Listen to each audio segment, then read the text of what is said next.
I let my sister believe I was broke for years while secretly buying all her debt, then foreclosed on her dream house. Meredith always saw me as the family failure. While she married her college sweetheart and bought a sprawling colonial in the suburbs, I lived in a studio apartment above a laundromat. She'd visit twice a year, usually when she needed something, always making comments about my thrift store furniture and expired milk. Poor Violet, she'd tell our parents. Still can't get her life together. What she didn't know was that I'd been quietly building a small empire. My accounting degree and obsessive attention to detail had led me into debt purchasing, buying defaulted loans for pennies on the dollar, then collecting full value. It wasn't glamorous, but it was profitable. Very profitable. Meredith's husband Devin lost his job in 2019. Instead of downsizing, they kept up appearances with credit cards and loans. When their mortgage payments started slipping, I watched from the shadows as their debt multiplied. Late fees, penalties, compound interest. It snowballed fast. The first purchase was easy. Their credit card company sold me $47,000 in defaulted debt for $8,000. Then came the medical bills from Devin's surgery, the car loans, the home equity line they'd used for renovations. Every few months, I'd buy another piece of their financial disaster. During family dinners, Meredith would complain about creditors calling constantly. "These vultures keep harassing us," she'd say, cutting her steak. "They want money we don't have." I'd nod sympathetically while knowing I owned 80% of those calls.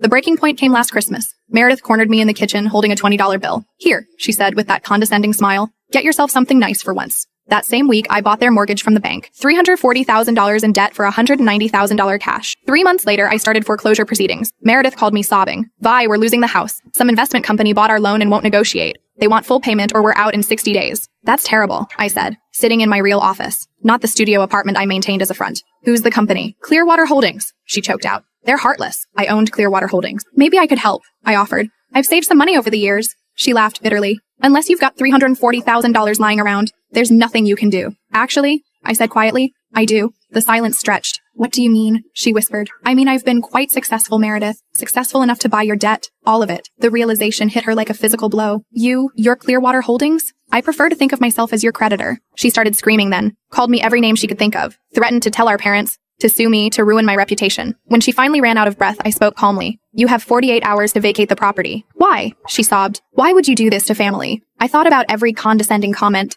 every $20 pity handout, every time she'd introduced me as her struggling sister. "Because you never saw me coming," I said. "And that was your first mistake." They moved into a 2-bedroom rental across town. Devin found work at a call center. Meredith took a job at Target, her first job in 15 years. Last month, she called to apologize. Said she'd learned humility, that she understood now how hard life could be. She asked if we could start over. Of course, I told her. Family is everything. I didn't mention that I'd just bought the mortgage on their rental property too.